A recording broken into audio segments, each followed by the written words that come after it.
The promise was simple. It was elegant. Pause. And it was seductive. One drop. One single tiny droplet of blood mom pulled from a fingertip to unlock the secrets of the human body. No needles, no vials, no pain. Just a black box called the Edison that would tell you if you had cancer, diabetes, or HIV right there in your local pharmacy. It sounded like the future. It looked like the future.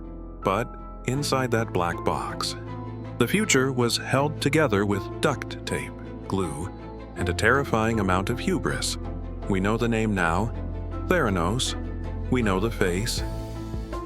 Elizabeth Holmes, the black turtleneck, the unblinking stare, the artificially lowered voice. But this isn't just a story about a fraudster. This is a story about the wreckage she left behind. While the titans of Silicon Valley were counting their paper billions, real people were bleeding. Cancer patients were told they were healthy. Healthy people were told they were dying. And inside the company, good men were pushed to the brink of sanity. Oh, and beyond. How did a college dropout convince the smartest investors in the world, former secretaries of state, media moguls, and seasoned billionaires to ignore the basic laws of physics? How did a $9 billion valuation blind an entire industry besides you to the fact that they were selling medical malpractice as innovation? They didn't just buy a lie, they financed a weapon. This story is not just about bad technology. It is about the willing suspension of disbelief. It is about how the fear of missing out, FOMO, overpowered the duty of care. Welcome to the Collapse Tracker. Today, we aren't just looking at a financial bubble. We are dissecting a moral vacuum. This is the story of how the venture capital system broke, how it crushed the whistleblowers, and how it almost took us down with it. To understand the collapse, we have to understand the architecture of the illusion. It started in 2003. A 19-year-old Stanford dropout named Elizabeth Holmes founded a company based on a fear of needles. In Silicon Valley, they have a saying, "Fake it till you make it." It works for software. If your app crashes, you release a patch. If your social network has a bug, you fix it on the fly, nobody dies. Holmes took this software philosophy and applied it to biology.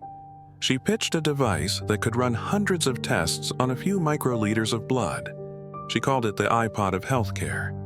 But there was a problem. A physics problem. When you prick a finger, you don't just get pure blood. You get tissue fluid. You get cells that are damaged by the pressure of squeezing the finger. This is called hemolysis, the rupturing of red blood cells. When cells burst, they release their contents like potassium into the sample. This means any test you run on that sample will be wrong. It will show high potassium levels that aren't real. Real scientists knew this. The experts at Quest and LabCorp knew this.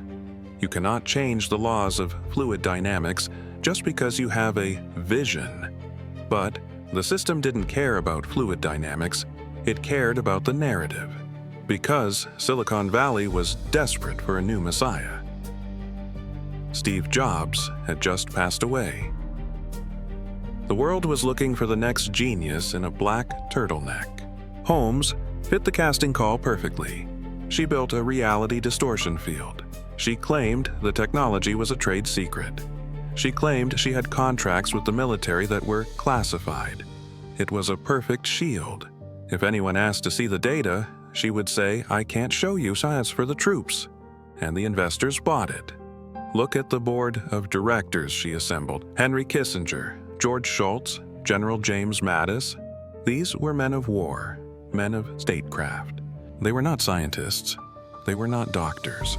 They were old, powerful men who were charmed by a young woman who told them she could change the world. Their presence on the board wasn't oversight. It was camouflage. Because who would question a company backed by the former Secretary of State if Henry Kissinger says it's real? It must be real. Investors poured in. $700 million. The valuation skyrocketed to $9 billion. Rupert Murdoch put in $100 million. The Walton family put in $150 million. They didn't look inside the box. They didn't ask for peer-reviewed data. They didn't demand validation. They just looked at the valuation, and they wrote the checks. They assumed someone else had done the homework. Pause. But no one had. While the outside world saw a shiny laboratory of the future, the inside of Theranos was a prison. Holmes and her partner and secret lover, Sunny Balwani, built a culture of absolute terror. They tracked employees' movements with security cameras. They monitored emails. They compartmentalized the company into silos. The chemistry team couldn't talk to the engineering team. The engineering team couldn't talk to the designers. This ensured that no single employee could figure out that the whole thing was a lie. But some people knew too much. Ian Gibbons. Ian was the chief scientist at Theranos, a brilliant British biochemist, a man of integrity. He knew the Edison machine didn't work. He told Holmes repeatedly that the science was flawed, that they weren't ready. Holmes didn't listen. She marginalized him. She bullied him. When a patent lawsuit forced Ian to testify, he was trapped. If he told the truth under oath, he would destroy the company and lose his job. If he lied, he would commit perjury. The pressure was unbearable. In May 2013, Ian Gibbons took an overdose of Tylenol and alcohol. He died in the hospital days later. When Elizabeth Holmes heard the news of her chief scientist's suicide, she didn't send condolences to his widow. She didn't attend the funeral. Her first reaction was to call his office and demand, "I want his laptop." That is the measure of the moral vacuum we are dealing with. A man died, and all she cared about was securing the data. This culture of fear worked. It kept the lie alive. Employees who asked questions were fired on the spot. When a brave employee named Tyler Schultz, the grandson of board member George Schultz, tried to tell his grandfather the truth, that the machines didn't work, he wasn't thanked. He was attacked. His own grandfather chose the charismatic CEO over his own flesh and blood. George Schultz pressured Tyler to be silent. The lawyers threatened to bankrupt the young man. They hired private investigators to follow him. They camped outside his parents' house. This is the ultimate betrayal. The financial system, the legal system, and the social hierarchy of the elite all aligned to protect the lie, crushing the few people trying to tell the truth. If Theranos had just burned investor money, it would be a financial crime. But they crossed the line into biological warfare against their own customers. They signed a deal with Walgreens. They put these broken machines in stores across Arizona. Why did Walgreens agree to this without testing the device? Fear. They were terrified that CVS would get the deal first. FOMO didn't just blind the investors, it blinded a major healthcare provider. And here is the human cost of that corporate cowardice. Remember the hemolysis we talked about earlier, the bursting red blood cells. Because the Edison machines chopped up the blood cells, they released potassium. This meant the machines constantly reported dangerously high potassium levels. Imagine a woman in Arizona. She goes to Walgreens. She gets a Theranos blood test. The result comes back critical potassium levels. She is on the verge of a massive heart attack. Her doctor rushes her to the emergency room. She bleeds thousands of dollars, paralyzed by the certainty that she is dying. She calls her daughter to say goodbye. The hospital runs their own tests. She is perfectly fine. The Theranos machine was wrong. Now, flip the scenario. Imagine a cancer patient. They take a test to see if their tumor markers are rising. The Theranos machine says, "No, you are stable." They relax. They skip a more invasive screening, but the machine is lying. The cancer is growing. This happened.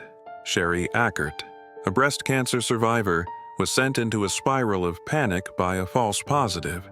Brittany Gould was told by a Theranos test that she was miscarrying her pregnancy. She sat in devastating grief, believing she had lost her baby. It wasn't true. The baby was fine. The machine was broken.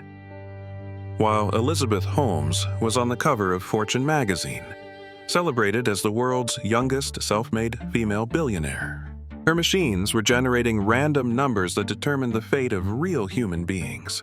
They were cheating because the Edison machines didn't work. Theranos was secretly running the blood samples on standard commercial analyzers made by Siemens, but because they had to dilute the tiny blood samples to make them work on the big machines, the chemistry failed. The results were garbage. It was a lie, wrapped in a fraud. Hidden inside a black box, sold to sick people. So, why did it take a reporter, John Carreyrou of the Wall Street Journal, to bring it down? Why didn't the FDA catch it sooner? Here is the red pill. The Theranos collapse exposes a fundamental flaw in modern capitalism: the fetishization of disruption. We have been conditioned to believe that disruption is always good, that moving fast and breaking things is the only way to progress. We value the narrative of the founder more than the reality of the product. The investors at Theranos didn't want to see the data. They wanted the story to be true. They wanted to believe that a 19-year-old could outsmart the entire global medical diagnostics industry. Just because she had vision, it reveals the incompetence of what we call smart money. Venture capitalists pride themselves on being visionaries, but in reality, they often herd like sheep.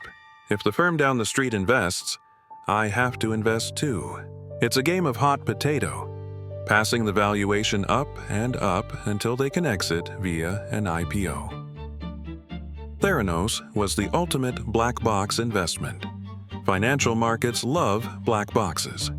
Mortgage-backed securities in 2008, a black box; Enron's accounting, a black box; FTX and Sam Bankman-Fried, a black box; Theranos' Edison, a literal black box. As long as the box spits out money or the promise of money, no one wants to open the lid. Because if you open the lid, you might find out it's empty. And if it's empty, the party is over. Elizabeth Holmes is in prison now. Sunny Balwani is in prison. But the architecture that created them, it is still very much alive. Look around. We see the same patterns today. In the AI boom, in the longevity research startups, companies promising to change the world with technology that no one quite understands, led by charismatic leaders who promise a utopia. So, how do you protect yourself? How do you spot the next Theranos? First, demystify the black box. If a company claims to have a revolutionary technology but refuses to show peer-reviewed data or hides behind trade secrets to avoid basic scrutiny, run. True innovation welcomes verification. Fraud hides in the shadows. Second, beware the cult of personality. When the media turns a CEO into a god, when the narrative becomes about the person rather than the product, be skeptical. A black turtleneck does not make you a genius. A deep voice does not make you honest. Third, respect the laws of physics. You can code a new reality in a virtual world. You cannot code away the laws of thermodynamics or biology. If a claim sounds too good to be true, like getting hundreds of tests from a single drop of blood, It usually violates a basic scientific principle. History does not repeat. But it rhymes. The next Theranos won't be a blood testing company. It might be a green energy startup. It might be a brain-computer interface. The investors lost hundreds of millions. That's just money. But Ian Gibbons lost his life, and the patients who trusted the machine lost their peace of mind. Don't let the fear of missing out blind you to the reality of what is right in front of you. Skepticism is not cynicism. Skepticism is a survival strategy. In a world built on hype, the truth is the only asset that never loses value.